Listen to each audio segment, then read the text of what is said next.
శ్రీమాత్రే నమః. శ్రీ గురుభ్యో నమః. 2026వ సంవత్సరంలో ద్వాదశ రాశుల వారికి కూడా ఎలా ఉండబోతుంది? వాస్తవంగా భౌగోళికంగా కూడా 2026వ సంవత్సరం 2025 మాదిరిగానే ఉంటుందా అంటే నిజమనే చెప్పాలి. నిజంగా మనకు 2020వ సంవత్సరం నుండి ప్రారంభమైనటువంటి ప్రకృతి వైపరీత్యాల్లో భాగంగా వాయుపరమైనటువంటిది కరోనాగా, అగ్నిపరమైనటువంటివి అగ్ని ప్రమాదాలు, జలపరమైనటువంటివి నీటిలో ప్రమాదాలు, ఆకాశంలో ఎన్నో రకాలైన విధ్వంసాలు, భూకంపాలు ఇలాంటివి ఎన్నో జరుగుతూ ఉన్నాయి. ఇలాంటివెన్నో దాటుకొని మన ద్వాదశ రాసుల వారు కూడా ఎలా ఉంటున్నారు? ఈ 2026 సంవత్సరం వారందరికీ ఎలా ఉంటుంది? అందులో ప్రత్యేకంగా ప్రతి ఒక్క రాశి గురించి కూడా మనం విశేషంగా ఏ రెమెడీస్ చేసుకుంటే మంచిది, విభాగాలుగా చేసుకొని విద్యార్థులు, గృహిణులు, అలాగే చేతి వృత్తులు, కుల వృత్తులు చేసేవాళ్ళు, రాజకీయ నాయకులు, అలాగే విశేషంగా ఉద్యోగస్తులు, వ్యాపారస్తులు అందరి గురించి కూడా ఇప్పుడు మనం తెలుసుకుందాం. తదుపరి మీనరాశి. మీనరాశి వారికి సంబంధించి 2026వ సంవత్సరం ఎలా ఉండబోతుంది అనేటువంటి విషయాన్ని ఇప్పుడు మనం తెలుసుకుందాం. ముఖ్యంగా మీనరాశి వారికి తృతీయ చతుర్థ స్థానమునందు గురుగ్రహ సంచారం అనేటువంటిది మొదటి 6 నెలల్లో ఉంది. సో ఎవరైతే విద్యార్థులు, గృహిణులు, చేతి వృత్తులు, కుల వృత్తులు చేసేటువంటి వాళ్ళు ఉంటారో, వివాహం కోసం ప్రయత్నం చేసేటువంటి వాళ్ళు ఉంటారో, వాళ్ళందరికీ సంబంధించి ఎట్టి పరిస్థితుల్లో మొదటి 6 నెలలు అంత యోగ్యంగా ఉండదు. ప్రతికూల పరిస్థితులే ఎక్కువగా ఉంటాయి. అనుకూల పరిస్థితులు తర్వాతి కాలంలో అంటే July, August, September, October, November వరకు కూడా వీరికి అనుకూలమైన వాతావరణం ఎక్కువగా కనిపిస్తూ ఉంటుంది. అంటే ద్వితీయార్థం అంతా కూడా వీరికి చాలా అద్భుతంగా ఉందని చెప్పాలి. అయితే ఎప్పుడైతే 12వ ఇంట రాహుగ్రహ సంచారం అనేటువంటిది ఉందో, దీని వలన ఎక్కువ శాతం డబ్బు ఖర్చు అవ్వడం ప్రథమార్థంలో, దాని వలన రెండవ పార్ట్లో అంటే ద్వితీయార్థంలో సంపాదించిన సంపాదన కూడా ఆ అప్పులు తీర్చే క్రమంలో ముందుకు వెళ్తూ ఉంటుంది. సో ఆ ప్రకారంగా కూడా కొంచెం జాగ్రత్తగా మీరు ఖర్చులను మేనేజ్ చేసుకోవడం అనేటువంటిది మంచిది. అలాగే ఏకాదశ స్థానం నందు ఉన్నటువంటి సూర్యగ్రహ సంచారం, సూర్యుడు ఏకాదశ స్థానంలో లాభిస్తాడు కాబట్టి ప్రభుత్వ ఉద్యోగస్తులు, అలాగే ఏవైనా టీమ్ లీడింగ్ పొజిషన్లో ఉన్నవాళ్ళు, రాజకీయ నాయకులు, అలాగే ఫారిన్ కంట్రీకి వెళ్ళాలనుకున్న వాళ్ళు, అలాగే ఎవరైనా సరే ఒక 10 మందికి గ్రూప్ ఆఫ్ లీడర్గా ఉన్నవాళ్ళు, రాజకీయాల్లో ఉండేటువంటి వాళ్ళు, వీరందరికీ కూడా ఏంటంటే 11వ స్థానంలో ఉన్నటువంటి సూర్యుడు అనుకూలంగా ఉంటాడు. తర్వాతకి ఈ యొక్క 6 నెలల పాటు అంత అనుకూలమైనటువంటి వాతావరణం లేదు. జనవరి ఒక్కసారి బాగుంటే మళ్ళీ ఆగస్ట్, తర్వాతకి నవంబరు, తర్వాతకి మళ్ళీ డిసెంబర్లో ఆఖరిలో ఏదో కాస్త అనుకూలంగా ఉంటాడు. సో ఈ ప్రకారంగా ఎవరైనా సరే సూర్యగ్రహానికి సంబంధించి ప్రభుత్వం సంబంధితమైనటువంటి పనులు చేసేటువంటి వాళ్ళందరూ కూడా చాలా జాగ్రత్తగా ప్లాన్స్ చేసుకోండి. ట్రాన్స్ఫర్స్ కోసం ఎదురు చూసేటువంటి వాళ్ళు కూడా. అలాగే ఎవరైతే వ్యాపారం కొనసాగించాలి అనుకుంటూ ఉన్నారో, వ్యాపారానికి సంబంధించి ఏకాదశ స్థానంలో బుధగ్రహ సంచారం అనేది ఉంది. 3 నెలల పాటు మంచి వ్యాపారం కొనసాగిస్తారు. అంటే జనవరి, ఫిబ్రవరి, మార్చి నెలల్లో మంచి వ్యాపారాన్ని కొనసాగిస్తారు. తర్వాతి కాలంలో మళ్ళీ ఒక నెలన్నర, 2 నెలల పాటు అంతగా ఏమీ ఉండదు. అంటే మే వరకు ఏమీ ఉండదు. తర్వాతకు మళ్ళీ 3 నెలలు అద్భుతంగా ఉంటుంది. అంటే మళ్ళీ ఆగస్టు వరకు కూడా, మే తర్వాతి కాలం నుండి ఆగస్టు వరకు కూడా అద్భుతంగా ఉంటుంది.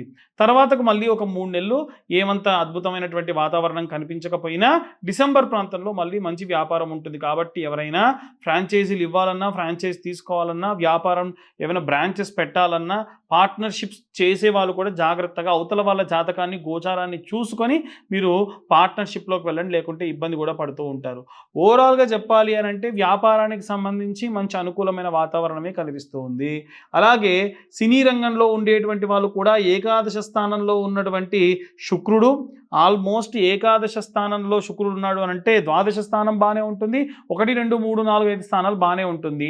నెలన్నర పాటు ఒక్కొక్క రాశిలో సంచారం చేస్తూ ఉంటుంది. అంటే ఉన్నటువంటి 7 రాశులలో కూడా ఒక్కొక్క రాశిలో సంవత్సరంన్నర పాటు ఉంటే ఆల్మోస్ట్ వీళ్ళు ఇయర్ ఎండింగ్ వరకు కూడా అద్భుతంగా ఉంటుంది. సో, ఈ రాశిలో ఉన్నటువంటి వాళ్ళు ఎవరైతే ఉన్నారో, వాళ్ళు మీడియా ఫీల్డ్‌లో ఉన్నవాళ్ళు గానీ, సినిమా రంగంలో ఉన్నవాళ్ళు గానీ, మాస్ మీడియాలో ఉన్నవాళ్ళు కానీ, ఏవైనా ఫార్మా ఇండస్ట్రీలో ఉన్నవాళ్ళు గానీ, మంచి అద్భుతమైనటువంటి వాతావరణం అంటే పని పరంగా బావుంటుంది తప్ప, ఈ మీ యొక్క భార్యాభర్తల మధ్యలో ఉండేటువంటి విషయాలు కానివ్వండి, అలాగే వివాహ సంబంధితమైనటువంటి విషయాలు కానివ్వండి, లవ్ చేసి మ్యారేజ్ చేసుకునేటువంటివి మాత్రం కాస్త అనుకూలమైన వాతావరణం ఎక్కువగా గోచరించటం లేదు ప్రథమార్థంలో. ద్వితీయార్థంలో కొంచెం బాగానే ఉంది. అలాగే ఎవరైతే పెద్ద పెద్ద ఇండస్ట్రీలు స్టార్ట్ చేసి ఐరన్, ఫైర్ అలాగే ఎలక్ట్రిసిటీతో ఎక్కువగా వర్క్ చేస్తూ ఉంటారో వారికి సంబంధించి కూడా ఈ సంవత్సరం ప్రయోగాత్మకమైన పనులు చేయకుండా ఉంటే మంచిది. ఇవన్నీ కూడా గోచార రీత్యా చెబుతున్నటువంటి విషయంలో మాత్రమే. డీటెయిల్డ్‌గా జాతకం ఎవరైనా తెలుసుకోవాలి అనుకుంటే మీ పేరు, మీ date of birth, time, place కింద ఉన్న నెంబర్‌కి వాట్సాప్ చేయండి. చాలామంది అడిగేది ఏంటంటే జాతకాన్ని ఎలా మనం విశ్లేషిస్తాను నేను చెప్తాను అంటూ ఉన్నారు. తిథి, వార, నక్షత్ర యోగ కరణాల గురించి, మీ నక్షత్రం గురించి, మీ భావచక్రము 16 రకాలైనటువంటి భావచక్రాలు దాంట్లో నిక్షిప్తం చేయబడి ఉంటుంది.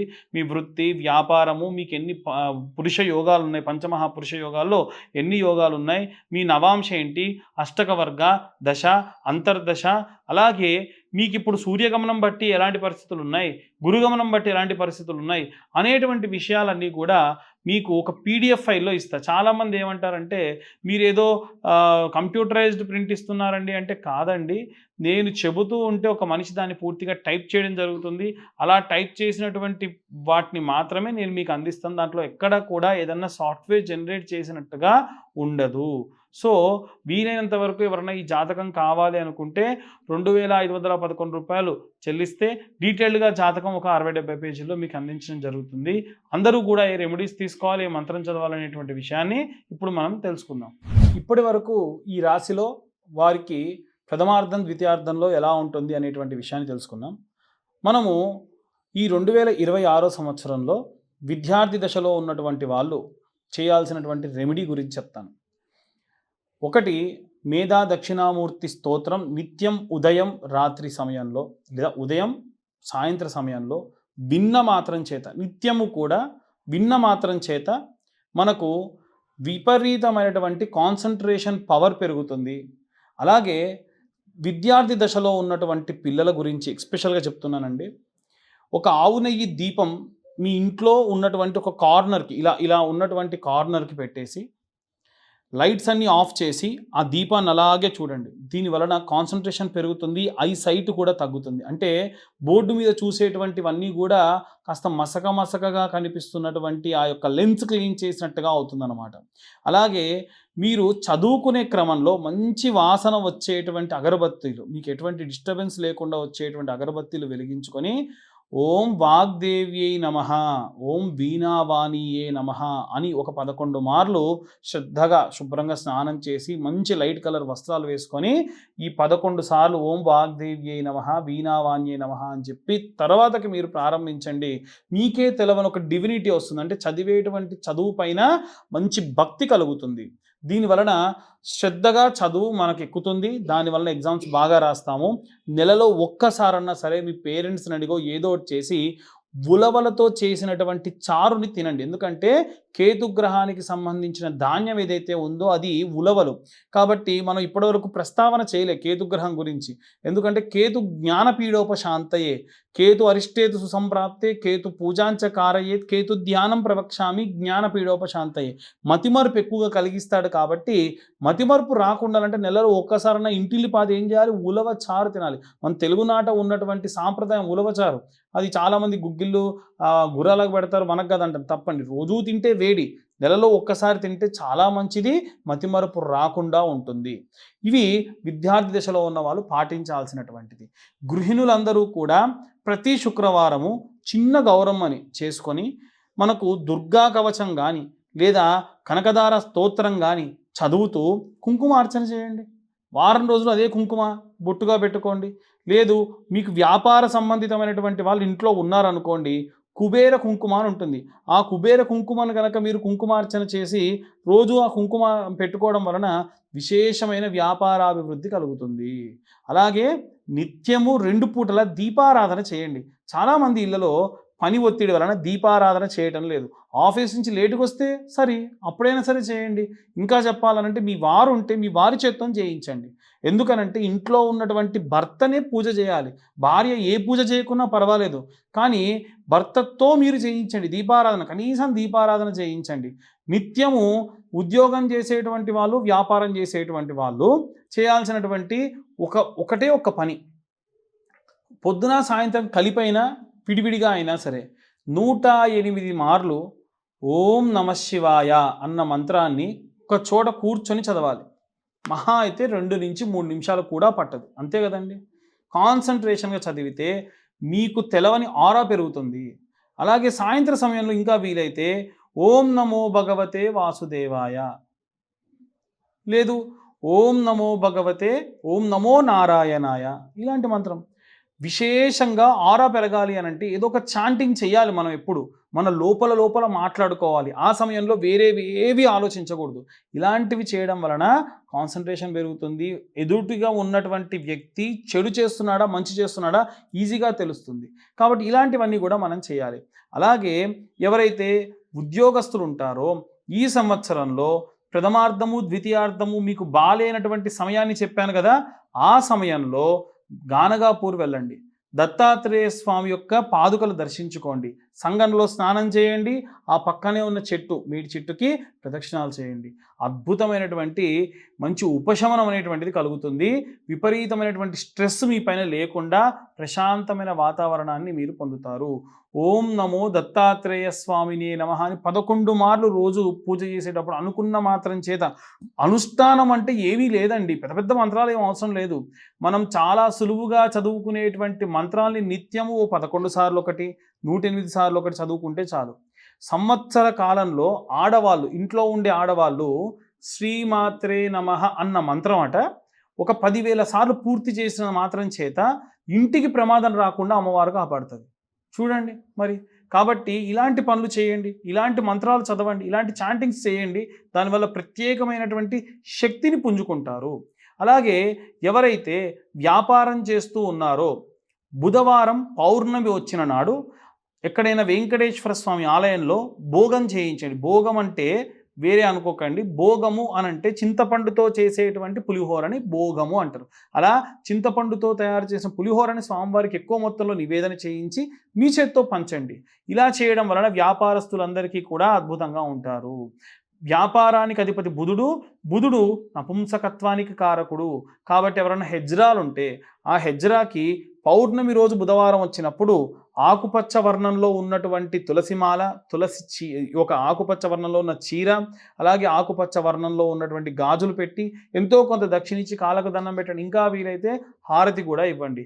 అదేంటండి అనంటే, అవును, ఖచ్చితంగా ఈ యొక్క నపుంసకత్వులు ఎవరైతే ఉంటారో, హెజ్రాలు ఉంటారో, వారికి ఇలా చేయడం వలన విశేషంగా వాళ్ళ యొక్క జాతకంలో ఉన్నటువంటి బుధగ్రహ సంభావిత దోషములు పోతే వాళ్ళకేమీ కాదు. ఎందుకంటే వాళ్ళకు ఉన్నటువంటి శాపమే ఉన్నటువంటి దోషం, అంతకు మించిన దోషం ఇంకేది ఉండదు. ఇలా చేయడం వలన వ్యాపారం బాగా అభివృద్ధి చెందుతుంది.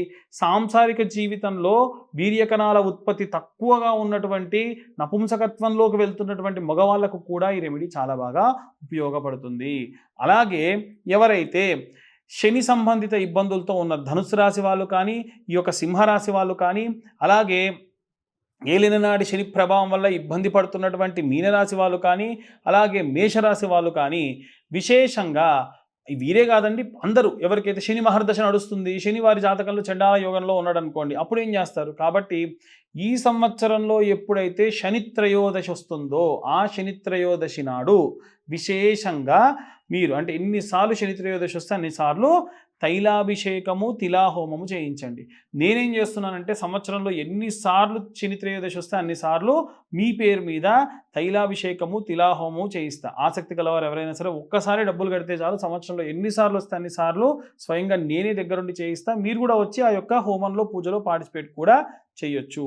అలాగే వివాహం కానటువంటి అమ్మాయిలు, అబ్బాయిల కోసం ప్రతి నెల ఆఖరి వారంలో విశేషంగా కన్యావర పాశుపత హోమాలు చేస్తున్నామండి. ఎందుకంటే చాలామంది పిల్లలు రకరకాల కారణాల చేత వివాహం చేసుకోవట్లేదు. ఇంకో రకంగా వివాహాలు ఆలస్యం అవుతూ ఉన్నాయి. ఏజ్ ఎక్కువైపోతుంది. అలాంటి వారి కోసం శివుడికి చక్కెరతో అభిషేకం చేసి తర్వాతకి హోమం చేయడం జరుగుతుంది. ఇవి ప్రతి నెల కూడా ఎవరికి వారికి సపరేట్‌గా హోమము, అభిషేకము, పూజాది క్రతువులు చేస్తూ ఉన్నాం. ఆసక్తి గలవారు దాని గురించి కూడా కింద ఉన్న నెంబర్‌కు కాంటాక్ట్ చేయొచ్చు. అయితే ఎవరైనా సరే సర్ప సంబంధిత దోషములున్న, ఆశ్లేష నక్షత్ర సంబంధిత దోషములున్న, పితృదోషములు నవమ స్థానంలో పితృదోషములుంటే కూడా వీటన్నిటికీ కూడా గోకర్ణ క్షేత్రంలో విశేషంగా మోక్షనారాయణ బలి, ఆశ్లేష బలి పూజలు, అలాగే సర్ప సంబంధిత దోషం ఉన్నటువంటి పూజలన్నీ కూడా నిర్వహించడం జరుగుతుంది. వాటి గురించి కూడా ఎవరికన్నా ఇంట్రెస్ట్ ఉంటే కింద ఉన్న నెంబర్కు కాంటాక్ట్ చేయొచ్చు. జాతకానికి సంబంధించి చాలామంది ఫోన్లు చేసి మా పేరు చెప్తాను జాతకం చెప్పండి అంటున్నారు. పేరుతో నేనే కాదండి ఎవరి జాతకం చెప్తానని నమ్మకండి. ఎందుకంటే ఒక పేరు వెంకటేశ్వరరావు అన్న పేరున్న వాళ్ళందరూ ఒకేలా లేరుగా. కాబట్టి అనవసరంగా డబ్బు వృధా చేసుకోకండి.